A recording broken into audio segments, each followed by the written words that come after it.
अस्सलाम वालेकुम। हाल ही में श्रीरंगपट्टन के अंदर एक प्रभाकर भट्ट का नाम का एक आदमी मुसलमान औरत बच्चों के ताल्लुक से कुछ अनाप शनाप बककर गया है।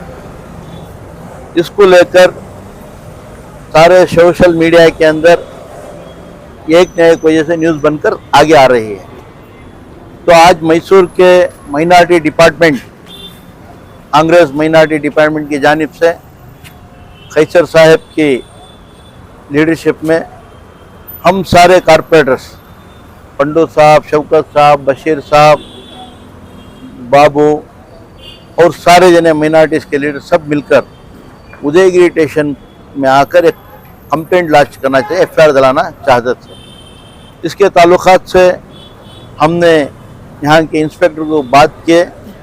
FIR ऑलरेडी श्रीरंगपट्टन के पुलिस स्टेशन में डाला हुआ है और ये यहाँ से जो भी हम कंप्लेंट दिए हैं, इस कंप्लेंट को लेकर श्रीरंगपट्टन को ये रवाना कर रहे हैं। तो हमारा मुतालबा, हमारा डिमांड यही था कि ये प्रभाकर भट्ट तकरीबन 5-6 दिन पहले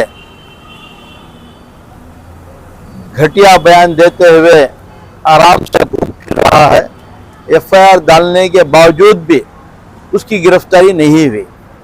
तो हम यही कह रहे थे, इनके आला ऑफिसरों को ये मैसेज भेजें कि जितना जल्दी होता उतना जल्दी इस प्रभाकर भट्ट नामी गुंडे को अरेस्ट कर कानून के हिसाब से अरेस्ट करें, अरेस्ट कर जेल को भेजें, वरना आने वाले दिनों में हमसे प्रोटेस्ट करना मुनासिब है। हम प्रोटेस्ट करने जा रहे हैं। तो ये बात हम कह रहे थे। इंस्पेक्टर भी आला ऑफिसरों को बताने का बात किया और जो हमारा कंप्लेंट है वही कंप्लेंट अभी भेजे हुए हैं। और इसके साथ साथ हमारे दोस्त शौकत भी अभी यहाँ से बैठकर मंड्या SP को बात किए। पूछा गया कि क्यों अभी तक अरेस्ट नहीं हुआ, तो मंड्या के SP का भी जवाब यही था कि प्रोसेस में जल्द से जल्द हम अरेस्ट करेंगे। इंशाअल्लाह कल या परसों में IGP का एक अपॉइंटमेंट लेकर हम माइनॉरिटी डिपार्टमेंट और सारे मुस्लिम कॉरपोरेटर्स यहाँ के जो भी हैं सब मिलकर जाएंगे और IGP साहब से को भी बात कर प्रेशर हम करेंगे कि उसके ऊपर कानूनी कार्रवाई करें। मैं इस वक्त यही कहना चाहता हूँ कि वो एक निकम्मा आदमी है प्रभाकर भट्ट, जो बोलना नहीं चाहिए था, वो सब कुछ हिंदुत्व के नाम पर बोल रहा है। इसके बारे में हम लोग ज़्यादा से ज़्यादा सिर खराब कर या कुछ भी इसके बारे में करना ज़रूरी मुनासिब नहीं है। कानून के दायरे के अंदर रहकर, कानून की चौखट के अंदर रहकर जो भी हम काम कर सकते हैं वो करने की कोशिश करेंगे। उम्मीद है इस हुकूमत से और पुलिस डिपार्टमेंट से इसके ऊपर जल्द से जल्द कार्रवाई कर इसको अरेस्ट करेंगे। यहाँ से कर्नाटक में कांग्रेस हुकूमत है। कांग्रेस हुकूमत बरसर इक़्तिदार पर आने से पहले बहुत सारी बातें कही थी, खुसूसन बजरंग दल को बैन करने की बात कही थी और जो कोई भी ऐसे बात करेगा, ऐसा माहौल को ख़राब करने की बात करेगा, उसको नहीं छोड़ा जाएगा, इस तरह की बातें की गई थी। मगर कांग्रेस हुकूमत रहने के बावजूद अभी तक उसकी गिरफ्तारी नहीं हुई है। ये कहीं ना कहीं हुकूमत की भी नाकामी है। क्या कहना चाहेंगे? ऐसा नहीं है, ये बात कर 3-4 दिन हुआ है और कांग्रेस की हुकूमत है, इसीलिए ही ये लोग बात कर रहे हैं, क्योंकि पार्लियामेंट इलेक्शन भी चंद महीने में आ रहा है। इसको नज़र में रखते हुए ये लोग बाहर निकले हुए हैं। जैसा हम कहते हैं कि बारिश के मेंढक जैसा बाहर निकलते हैं, ऐसा निकले हैं। यहाँ पर कांग्रेस की हुकूमत आकर 6 महीने हुए है। आराम से, सुकून से हर आदमी ज़िंदगी गुजार रहा है। आने वाले दिनों में भी इसी तरह से सुकून से, आराम से ज़िंदगी गुजारेगा।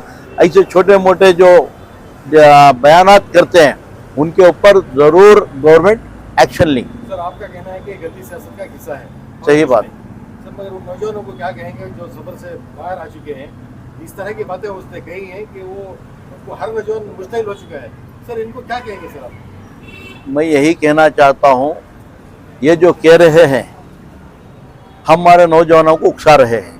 ये चाहते ही यही है कि हमारे नौजवान बाहर निकल कर कुछ ना कुछ गलती कर बैठे, इनको एक मुद्दा मिले, माहौल ख़राब हो, हुकूमत का नाम भी ख़राब हो और तकलीफ भी हो।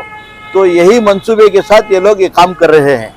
एक न एक तरीके से बात करना, एक न एक बात कर कर उकसा कर आगे बुलाना, ये कर रहे हैं। लेकिन मैं यही कहता हूं कि हम मुसलमान, हम जो भी हैं हम सब्र से काम लें। ऐसे लोग आते रहेंगे, जाते रहेंगे, और इनको कानून के हिसाब से कैसा डील करना चाहिए उस तरीके से हम डील करेंगे। सर अगर लीगली कुछ भी नहीं हो रहा है, सर आपके तालुका सिद्रा में ऐसी सर नजदीकी तालुका में आपके, हम उम्मीद यही करेंगे कि आप तमाम कारपोरेटर्स मैसूर से आपकी सरपरस्ती में एक ऐसा दबाव डालेंगे कि उसको जल्द से जल्द गिरफ्तार करें। देखिए, जहाँ तक मुझे पता है ये 24 तारीख को ये बात हुई है, 24 तारीख को बात हुई है, 26 तारीख को एफआईआर दर्ज हुआ है। कल एक ही दिन हुआ है दर्ज, एफआईआर दर्ज होकर, आज दूसरा दिन है। इसके बारे में हम अब एक 3-4 दिन मोहलत देंगे। उसके बाद सीएम से ही हम कारपोरेट लोग सब मिलकर बात करेंगे। बात करने के बाद उसके बारे में क्या कार्रवाई, सही कार्रवाई करना है वो जरूर करेंगे। उससे पहले ही हम जुमा के दिन कमें आईजीपी के ऑफिस को जाकर आईजीपी से हम बात करेंगे। बात कर उसका क्यों अरेस्ट नहीं हो रहा है, क्यों कानून के हिसाब से कार्रवाई नहीं चल रही है, इसके लिए पूछेंगे। सर लीगली जो आप बोल रहे हैं, अगर लीगली नहीं हुआ, अरेस्ट नहीं करे, ऑलरेडी लेडीज बहुत सारे प्रोटेस्ट करने पर को सोच रही सर, तो आपका भी साथ उनमें रहता है? नहीं, ऐसा साथ तो रहेगा इसके बाद, लेकिन मैं क्या बोल रहा हूं कि जो चीज वो चाहते हैं, उकसा कर हमको घरों से बाहर निकालना चाहते हैं, उससे एहतियात करें। अमन को खराब करना चाहते हैं वो, उसमें हम उसका शिकार मत नहीं बनना चाहिए। उनकी स्ट्रैटेजी ही यही है। आप देखेंगे बहुत सारे चीज़ों में एनआईए लीजिए, हर चीज़ में मुसलमानों को बाहर निकालते हैं, कुछ ना कुछ गड़बड़ी कर देते हैं।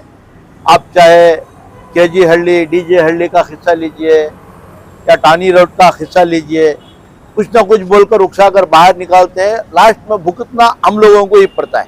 इसलिए सब्र से काम लेना चाहिए और कानून के हिसाब से हम काम करना चाहिए।